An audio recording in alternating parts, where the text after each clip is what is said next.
Assalamualaikum warahmatullahi wabarakatuh. Waalaikumsalam warahmatullahi wabarakatuh. Waalaikumsalam. Selamat pagi anak-anakku semua kelas 9G. Mari kita awali KBM pada pagi hari ini dengan berdoa menurut agama dan kepercayaan masing-masing. Berdoa mulai.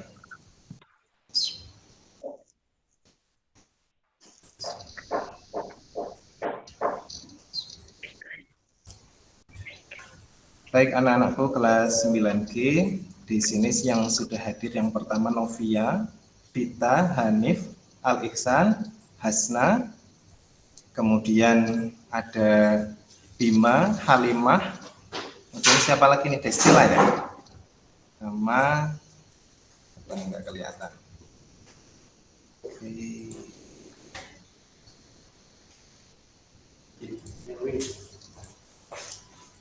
Oh, Nabila sama Destila. Oke.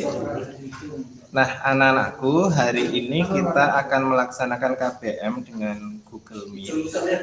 Bagi kalian yang bisa gabung, Pak Kuku sarankan bergabung. Bagi yang tidak bisa, nanti bisa mengikuti file yang Pak Kuku share di grup WA yang bisa kalian tulis setelah mengikuti Google Meet. Nah, pada hari ini kita akan belajar tentang sistem reproduksi manusia.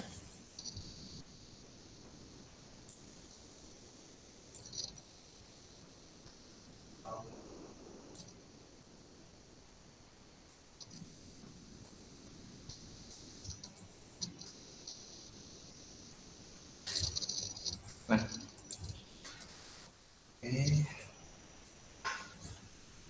Nah, anak-anakku, sistem reproduksi kemarin sudah kita pelajari tentang reproduksi tumbuhan dan hewan.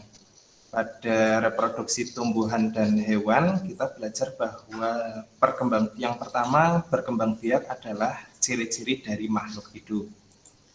Yang kedua, makhluk hidup bisa berkembang biak yang pertama dengan cara kawin atau seksual, dan dengan cara tidak kawin atau aseksual.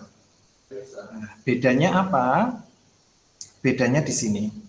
Jadi ketika berkembang biak secara vegetatif atau tidak kawin, berarti tidak ada pertemuan antara sel sperma dan sel ovum. Kalau pada tumbuhan namanya serbuk sari sama putik. Ya, jadi sperma ada di serbuk sari dan ovum ada pada putik. Nah, pada hewan dikenal dengan nama sperma dan ovum. Perkembangbiakan generatif atau seksual ditandai dengan fertilisasi, di mana sperma membuahi sel ovum sehingga menghasilkan zigot. Pada tumbuhan nantinya zigot akan berkembang menjadi biji, pada hewan zigot akan berkembang menjadi embrio. Nah, perkembangbiakan vegetatif tidak mengalami fertilisasi. Nah, sekarang kita lanjutkan. Nah, bagaimana dengan reproduksi pada manusia? Manusia tidak bisa, sementara ini belum bisa menghasilkan keturunan secara vegetatif. Nah, mungkin nanti dengan perkembangan teknologi, mungkin bisa ya perkembangbiakan vegetatif. Tetapi sementara ini pernah ada teknologi yang namanya cloning ya, jadi mengembangbiakan hewan dari vegetatif ya, dan ada kemungkinan bisa diterapkan pada manusia, tetapi belum sampai ke situ. Manusia mengalami reproduksi secara generatif, di mana sel kelamin jantan disebut dengan sperma, dan sel kelamin betina disebut dengan sel telur. Ini sel telur. Maaf, ini sel sperma ya. Nah, ini sel telur. Ini sel telur. Oke. Nah, sekarang kita lanjutkan.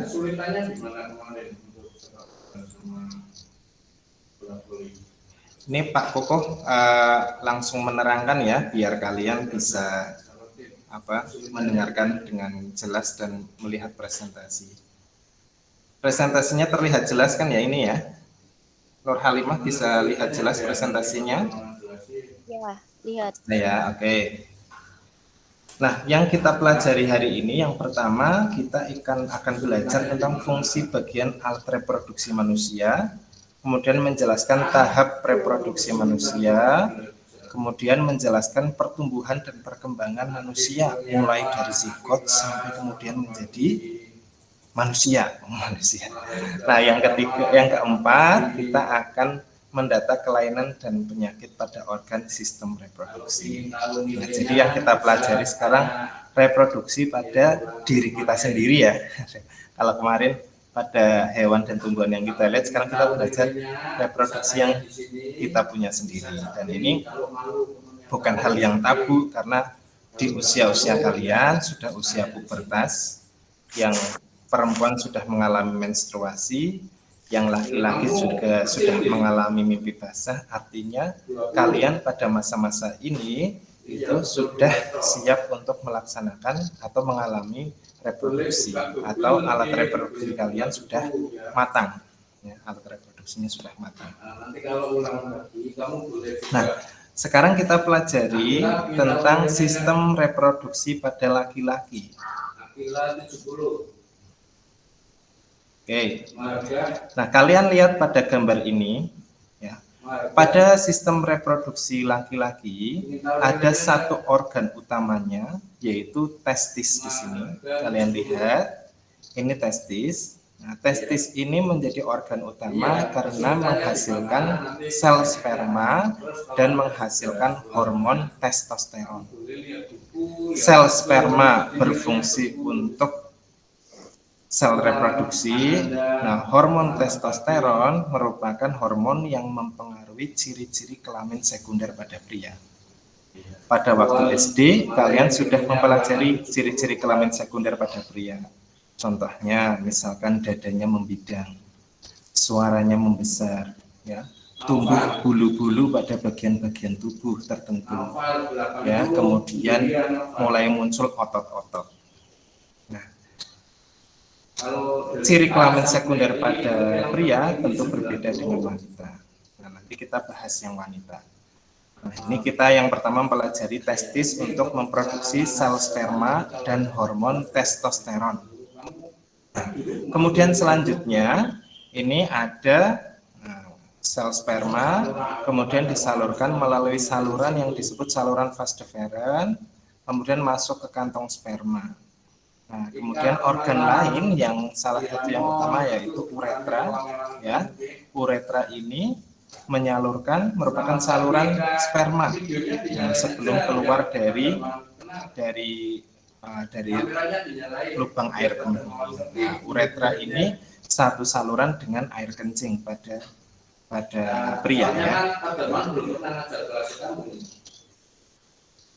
Oke.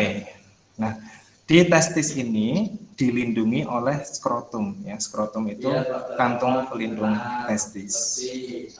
Gangguan-gangguan pada alat reproduksi pada pria ini bisa testisnya terganggu atau bisa penisnya yang terganggu. Nah, penis ini merupakan jaringan otot yang melindungi uretra. Oke, kita lanjutkan. Nah, sekarang sistem reproduksi pada wanita. Pada wanita, sistem reproduksinya lebih kompleks daripada laki-laki. Kalau pada laki-laki hanya menghasilkan sel sperma dan hormon, tapi pada perempuan ini alat reproduksinya selain memproduksi sel telur, memproduksi hormon estrogen dan progesteron, juga dipersiapkan untuk rahim. Artinya apa dia?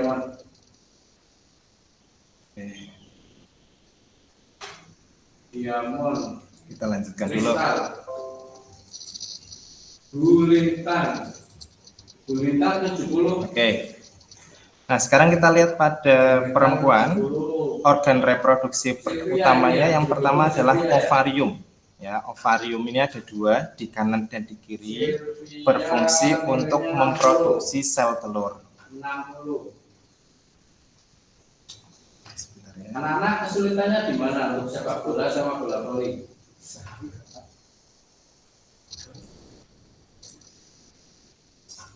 Kesulitannya di mana? Silakan untuk ditanyakan. Mumpung Ini Ini jalan. kesempatan menggunakan video ya.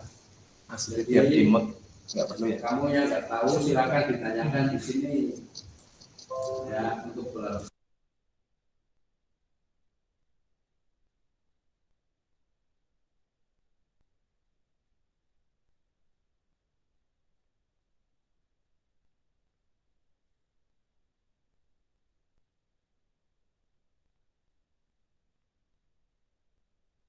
Kita lanjutkan ya, mohon maaf tadi terganggu. Nah, sekarang 50. pada perempuan ada ovarium yang berfungsi untuk menghasilkan sel telur. Kalian lihat ya di gambar. Istri siapa ya? Nama lengkapnya siapa? Nah, ini ovarium di sini. Nah, kemudian sel telur ini dibawa oleh tuba falopi. Tuba falopi itu nama lainnya adalah oviduk atau saluran telur. Nah, saluran telur ini juga berfungsi untuk sebagai tempat pembuahan. Nah, jadi nanti sperma ketika masuk ke organ reproduksi wanita akan membuahi sel telur di tuba falopi.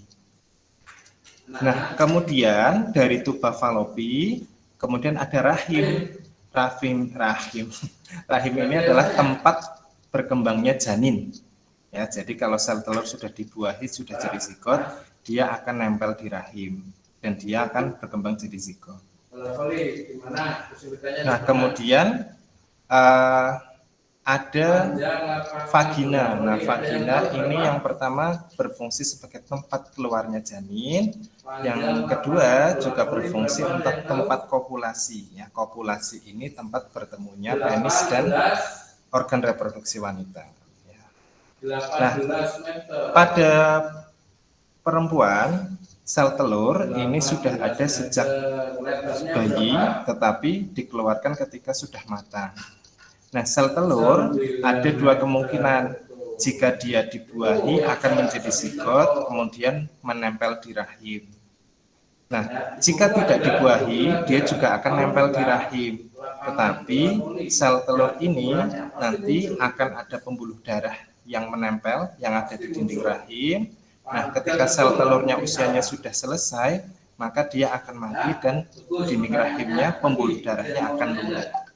Nah, keadaan inilah yang dinamakan dengan menstruasi.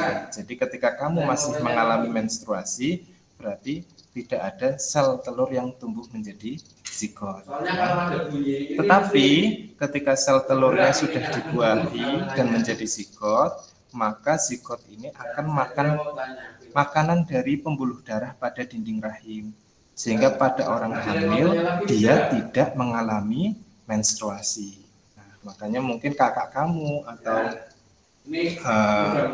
tetangga kamu itu ketika hamil itu tandanya, duh aku udah telat nih, udah telat berapa bulan, 2 bulan, 3 bulan ya, berarti dia tidak mengalami menstruasi. Maka tindakan yang dilakukan adalah dia harus tes kehamilan dulu, ya, dengan respek. Nah, positif atau negatif. Kalau positif berarti ada zigot di dalam rahim perempuan tersebut. Ya. Oke.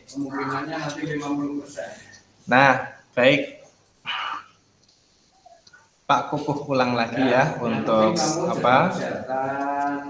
bagian tubuh dan fungsinya, bagian alat reproduksi. Yang pertama penis, ini merupakan pada laki-laki pelindung saluran sperma dan urin, kemudian testis, tempat pembentukan sperma dan hormon testosteron, kemudian uretra, saluran sperma dan urin, skrotum, kantong testis.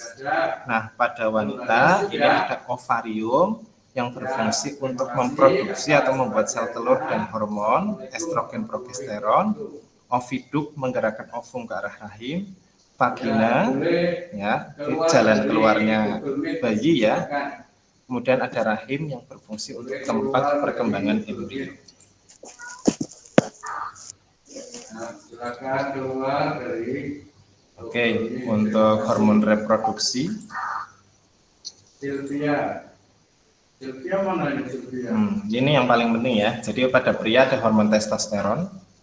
yang merangsang perkembangan organ seks primer, ciri kelamin sekunder, dan mempengaruhi spermatogenesis. Nah, estrogen dan progesteron pada perempuan ini berfungsi untuk merangsang ciri kelamin sekunder pada perempuan dan berperan dalam siklus menstruasi. Nah, ciri kelamin sekunder pada perempuan yang pertama suaranya menjadi halus, ya suaranya menjadi lembut atau melengking, malah suaranya menjadi melengking.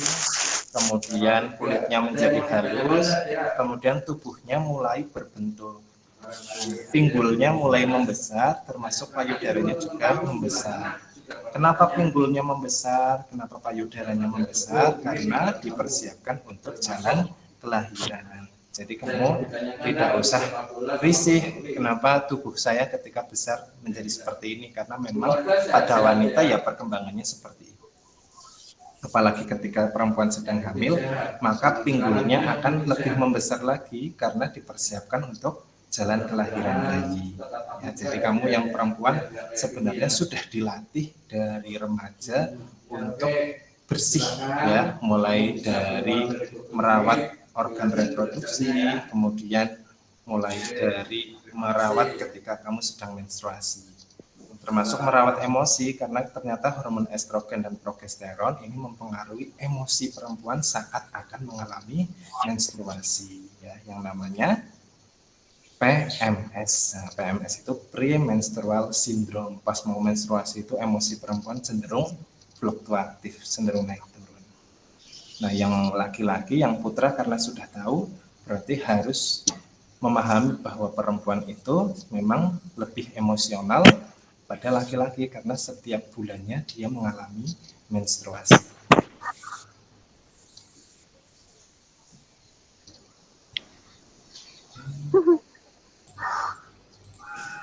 Oke. Nah, sekarang Pak Kuku lanjutkan untuk ada Safira. Nah, baik, itu penjelasan Pak Kuku untuk organ reproduksi dan sel reproduksi, ya. Barangkali kecepatan, mohon maaf ya, ini Pak Kuku suaranya memang lagi agak cepat-cepat.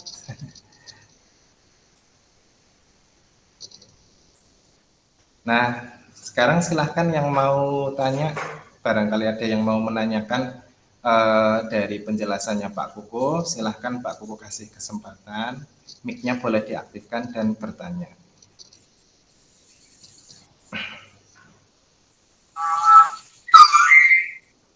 Hasna, silakan kalau mau tanya. Tidak, Pak. Oke. Benar nggak kalau tadi Pak Kukuh bilang buat yang perempuan ketika mau menstruasi itu emosinya nggak terkontrol, benar nggak? Ya, benar. Benar, Betul Pak. ya. Ya. Oke, terus rentang menstruasinya ada yang kurang dari 1 minggu atau 1 mingguan?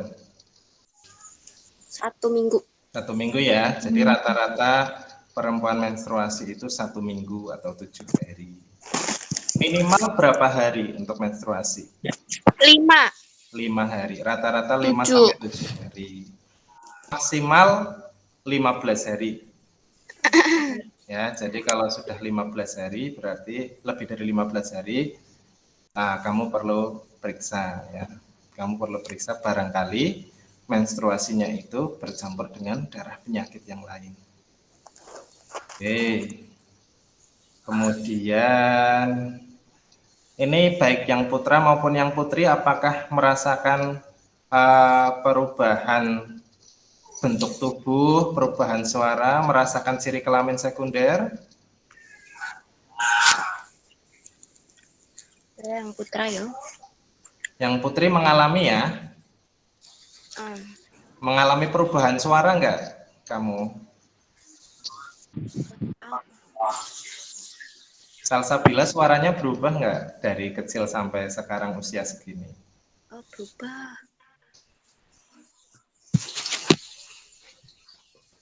Hasna berubah enggak suaranya? Berubah, Pak. Berubah ya. Jadi apa? Jadi monster apa jadi apa? Jadi agak berat. Oh, jadi agak berat ya, ya. Ya, suaranya semakin khas. Nah, pada laki-laki suaranya justru semakin berat ya. Jadi misalkan dulu suaranya halus, sekarang suaranya jadi oh, suaranya besar itu, suaranya bass itu seperti itu. Oke. Jelas ya penjelasan Pak Kuko? Ya. Nah, jelas. Sekarang Pak Kuko lanjutkan di fertilisasi. Jelas, Pak. Oke.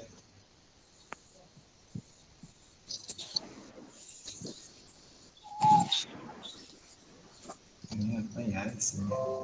Oh ini. Nah, ini ya. Nah, ini yang dimaksud dengan fertilisasi pada manusia nih. Ini sel sperma, ini sel telur. Nah, pada saat mengalami pembuahan, sel sperma itu jumlahnya jutaan ya, jumlahnya jutaan. Nah, sel telur itu jumlahnya 1. Kecuali pada beberapa perempuan yang menghasilkan 2 sel telur. Nah, jadi pada peristiwa anak kembar itu ada beberapa kemungkinan. Yang pertama ada sel telur dibuahi satu sel sperma kemudian membelah. Nah, ketika dua-duanya jadi zigot, ini kembarnya namanya kembar identik. Nah, jadi kembar dan sangat mirip. Tetapi kalau dihasilkan ada 2 sel telur pada perempuan tersebut, kemudian masing-masing sel telur mendapatkan 1 sel sperma, mereka kembar tapi nggak mirip. Nah, jadi kembar belum tentu mirip. Ada kembar yang mirip dan ada kembar yang tidak mirip. Punya teman kembar yang nggak mirip? Tidak. Temennya ada yang kembar nggak? Nggak ada. Nggak ada ya. Tahun-tahun kemarin banyak yang kembar ya. Di depan SMP 3 itu ada beberapa anak kembar itu. Ada Hasan Hussein, ada siapa lagi itu.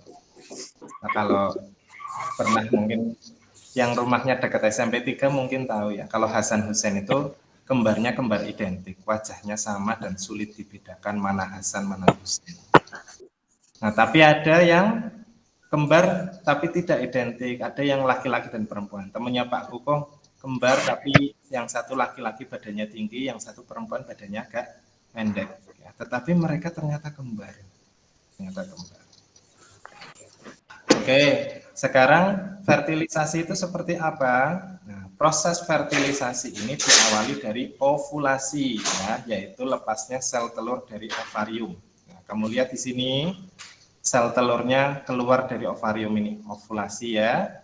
Nah, kemudian sel telur ini akan berjalan melalui tuba falopi. Nah, tuba falopi ini bentuknya seperti keset ya, atau seperti tangan-tangan lapisan yang berserabut. Nah, jadi yang namanya sel telur itu seperti digeser keset di sini, geser keset sampai jalan sambil dia melakukan pembelahan. Nah, ketika dia tidak dibuahi sel sperma, ya dia jalan terus. Dia jalan terus. Tetapi ketika dibuahi sel sperma, maka dia akan berubah menjadi zigot. Oke, proses pertama ovulasi ya. Kemudian yang kedua fertilisasi. Nah, yang ketiga yaitu implantasi. Ya, implantasi itu menempelnya zigot atau sel telur pada dinding rahim. Nah, seperti yang tadi Pak Kuku sampaikan. Nah, jika sel telur tidak dibuahi akan terjadi menstruasi. Ya, menstruasi itu pembuluh darah pada dinding rahim akan luruh. Nah, tetapi jika tidak mengalami, jika dia mengalami fertilisasi, makanan pada pembuluh darah pada dinding rahim akan dimakan sama zigot ini. Kemudian dia akan tumbuh menjadi embrio. Nah, kamu lihat di sini, ini embrio ya. Embrio di dalam rahim dilindungi oleh kantong amnion ya. Amnion itu nama lainnya cairan ketuban. Jadi kamu kalau misalkan ada ibu-ibu mau melahirkan, biasanya salah satu tandanya adalah cairan ketubannya sudah keluar, sudah keluar. Nah, cairan ketuban itu sebenarnya melindungi janin dari goncangan. Jadi meskipun ibunya itu melakukan aktivitas jalan kaki ya, kemudian ngepel, kemudian dagang, janinnya tetap aman di dalam kantung amnion itu. Ya, luar biasa jadi ciptaan Allah itu ya. Nah, dari mana sih janin ini dapat makanan? Janin dapat makanan dari plasenta ya. Jadi ari-ari. Kalau lahir itu bayi ada ari-arinya. Nah, ari-ari ini selain sebagai saluran makanan, saluran pencernaan, dia juga sebagai saluran pembuangannya bayi, ya, juga sebagai saluran pernafasannya bayi. Ya, jadi bayi janin itu di dalam kandungan sudah bisa bernafas, sudah bisa makan ya, mendapatkan nutrisi, sama sudah bisa melakukan pembuangan. Nah, itu disalurkan melalui plasenta, Oke. Ada amnion, kemudian plasenta. Nah, kemudian ini janin dari minggu ke-10 sampai minggu ke-23 ya. Jadi belum organ yang terbentuk pertama di sini jantung, kemudian telinga, sampai kemudian setelah usia 9 bulan sudah terbentuk organ-organ geraknya.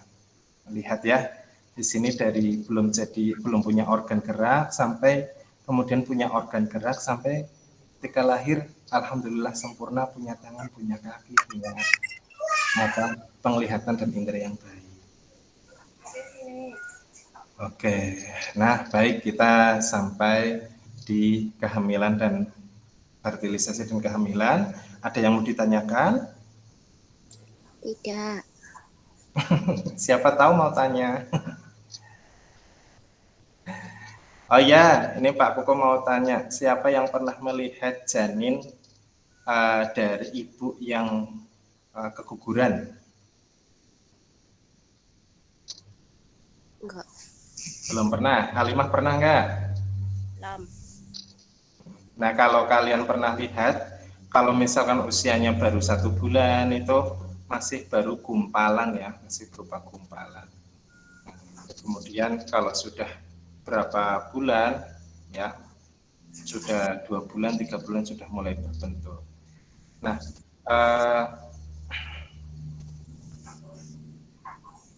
yang namanya ibu hamil itu harus dijaga terus dari 0 bulan sampai 9 bulan ya. Terutama setiap bulannya harus dijaga, apalagi pada 3 bulan pertama itu harus dijaga betul aktivitas si ibu hamil ini. Kalau janinnya kuat, dia akan melanjutkan kehidupannya sampai 9 bulan. Tapi kalau janinnya tidak kuat, ya dia akan luruh gitu ya. Berarti harus dijaga betul-betul. Nah, jadi kalian yang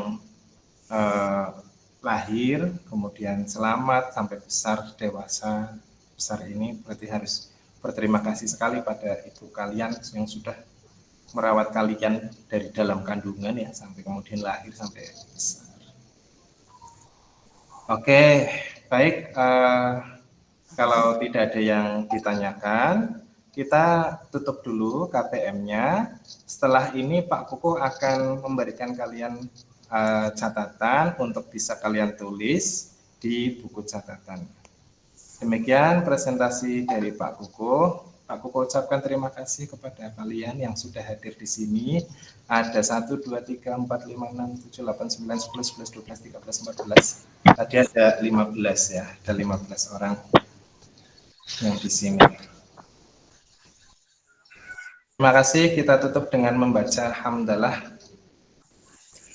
Alhamdulillahirabbil alamin. Sebentar ya. Coba show your kamera semua. Kameranya dibuka semua coba. Vita, Bima, Salsabila, Destila, Selitia, Apridiva, Hanif, Al-Iksan. Biasanya Al-Iksan berdua. Coba dibuka kameranya. Mau Pak Koko foto nih. Mau Pak Koko foto. Kita lagi di mana, Fit? Oke, sudah dibuka semua kameranya. Ya, oke Hanif. Satu. Aku kemarin tiba-tiba. Ya.